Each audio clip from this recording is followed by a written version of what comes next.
Hi, so let's continue on with part two of exploring different roles and responsibilities as physical therapists and occupational therapists in contemporary practice. So, part two, what we're going to talk about is igniting leadership in you. So, try and help you understand why it's important for you to develop as a leader, as a physical therapist, and as an occupational therapist. So, what's really exciting is what we're trying to have people think about, especially looking at the needs of healthcare and change in healthcare, and that change requires leadership. That we often tend to think of, being a leader and being a clinician as two separate roles. And so, what we want to do is build the mindset that being a leader and being a clinician in clinical practice, it's the same thing. So, being a leader as a clinician is part of your role and part of your responsibility every single day in clinical practice. So, this was one model that was created so to try and help people. And again, it's saying every physical therapist, but it also applies to occupational therapists. But really looking at, we tend to think of, our patient client management responsibilities as separate from, more of this administration management responsibilities. And so this visual is looking at, so professionalism, in order to be a profession or to be a professional, we have to have these professional behaviors. And so they created this concept of, or a belief that every physical therapist, every occupational therapist is a leader, administrator, and manager of his or her own practice, regardless of a job title or practice setting. So these responsibilities, and that's what we were talking about in the last presentation, is some of these other roles and responsibilities we think are separate, but they're really integral to our role every day in clinical practice. So why does leadership matter? So there is a need to develop leadership in healthcare. And in fact, this is a conversation that's accelerating because we're really realizing that we have a leadership gap in.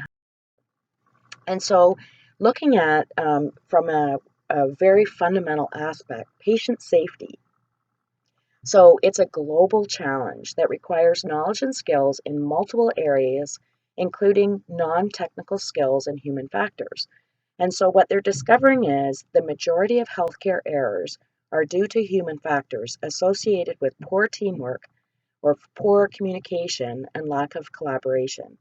So what they're understanding is that there's a direct link between quality of leadership and quality of care and patient outcomes, which is a whole different way of viewing things because we've tended to think that, being a really good clinician and then being this leader as two separate responsibilities or two separate roles, but there's really a direct link. So the Center for Creative Leadership also conducted a study in 2011, and it was looking at, sort of this gap in leadership in healthcare. And they also confirmed that this lack of communication and lack of collaboration may be responsible for as much as 70% of the adverse events that it currently is reported in healthcare. So that's really high. And that's starting to help us understand that these skills of, how do we communicate effectively or how do we collaborate effectively, how do we work effectively on teams are fundamental in terms of effective patient care. So, how to improve patient safety and reduce patient harm is really looking at this intentional development of these non technical skills such as leadership, teamwork, management, and communication. So, now what they're saying is this interprofessional collaboration has the capacity to positively affect healthcare providers, patients, and patient outcomes. So also the conversation is looking at, well, is healthcare different? Do we need a different set of skills or a different way of approaching leadership in healthcare? And so the statement is right now, leadership development is as important as developing really good quality clinical skills. And so this is shifting our mindset in a different way.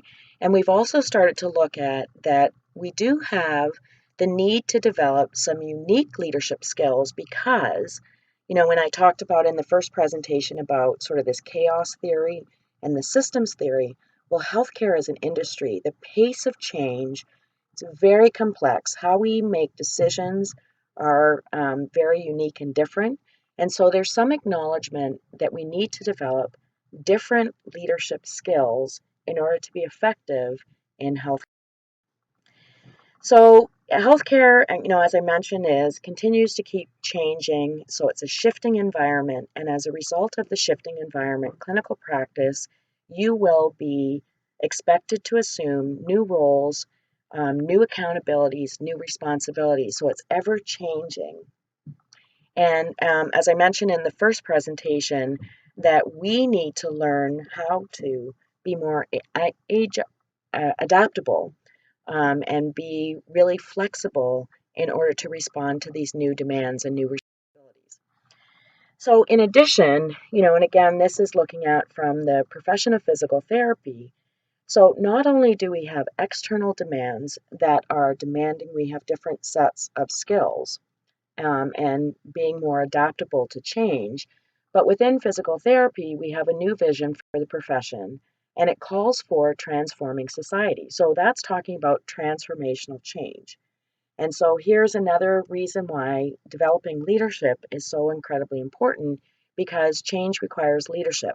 If you recall from the first presentation, I mentioned that management is more of that head down, maintaining the status quo, keeping things coordinated so that you can be efficient and effective. But change requires leadership. So the question for you is, do we really recognize the value of developing leadership skills as healthcare professionals? So let's talk about sort of how can we build your leadership capacity? What are some of the foundations of leadership? So let's start defining leadership a little bit more. And in the first presentation, I mentioned Kouzes and Posner, who wrote the book, The Leadership Challenge, and identified what are the top 5 admired skills or skills of admired leaders. So, again, leadership is not management, management is not leadership. Both are important for clinical practice. So, leadership is a process whereby an individual influences a group of individuals to achieve a common goal. And so, influence and leadership are really important. So, how do we impact behavioral change in order to achieve that shared vision?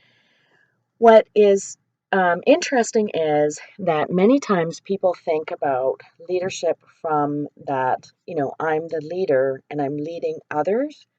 But when you start your journey of leadership development, the first person that you lead is you.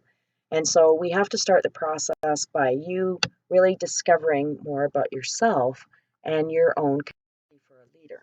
So we tend to think of, or we're trying to frame it as this thing called personal leadership. So it's how do you lead from inside out? So it's informal leadership. You don't have to have an official role or title. It can also be engaged followership. You can, by developing your personal leadership skills, you can be that much more ready when you move into a formal leadership role at some point. It's something by developing personal leadership, it helps you to develop your inner edge. It's really leadership of self. So, some of the questions would be how do I need to be, act, think in order to be my best? And personal leadership is really a self driven style. So, the first person that is you. And leadership is about behavior, not about personality. It's that relationship between those who aspire to lead and those who choose to follow. And this is what's important to understand. As a follower, you choose to follow certain people or not. And so it's really underscoring that relationship that you have on the team between. So what we try and think of, when you think about leadership is about behavior, so then we start to think about, so what's your leadership style? How do you really interact with others? How do you try and influence others to change behavior? So this was a model, as I mentioned in the first presentation, is that we've really looked at, and also in this presentation, started to really identify the fact that in healthcare, because of healthcare being sort of unique and different, being more complex, the pace of change, that the National Center for Healthcare Leadership has developed this leadership competency model. And I like this model very well because it actually was developed about 12 years ago. They've been using it a lot in developing leadership with physicians, and a lot of graduate management, healthcare administrators are using this model to develop the skills, the competencies for effective leadership in healthcare.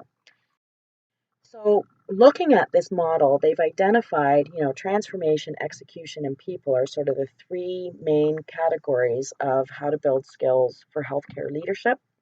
And I started looking at this model to kind of wonder, well, what would be the skills, the competencies that would be appropriate for us in physical therapy and occupational therapy that we would need to develop in order to build our leadership capacity or effective leadership in healthcare. And so anything that you see in blue is directly related to these are some of the skills that we should be building at entry level. And then collaboration and communication are in orange only because I wanted to highlight that the studies are identifying that we're having poor patient outcomes because we have a lack of collaboration and lack of communication. So when you start to see this model that was developed very intentionally to try and build leadership within healthcare, I think it really is appropriate for us to look at this as occupational therapists and physical therapists to try and understand, well, what are the skills that we have to build so that we can be more effective leaders in healthcare. So this concept of followership. So the reality is most people spend more time following than leading. And so we have a choice. We can be really effective. We can be that engaged follower or not. And actually being an engaged follower on a team is also a way to demonstrate effective personal leadership. So Kelly, in 1992, when we started talking more about, what are sort of the dimensions of characteristics needed for effective followership, he created this model. And basically, he said there are two different aspects. So, to be an effective follower, you have to be actively engaged. And to not be an effective follower, you would be very passive. You would also be an independent critical thinker. So if you start to look at exemplary engaged followers, you're actively involved, you're participating in the conversation, you're participating in the work, and you're bringing your independent critical thinking skills to the table. So there is a YouTube video that I'd like you to watch. It's about 3 minutes long. And, when you start thinking about, are you an engaged follower? So the conversation is not just focused on, what are the characteristics of effective leadership, but really when we're starting to look at building effective interprofessional teams, effective teamwork, it's the combination of what are the characteristics of good team leadership and what are the characteristics of building engaged followership. So we're looking forward to having some really great conversations in class on September 12th.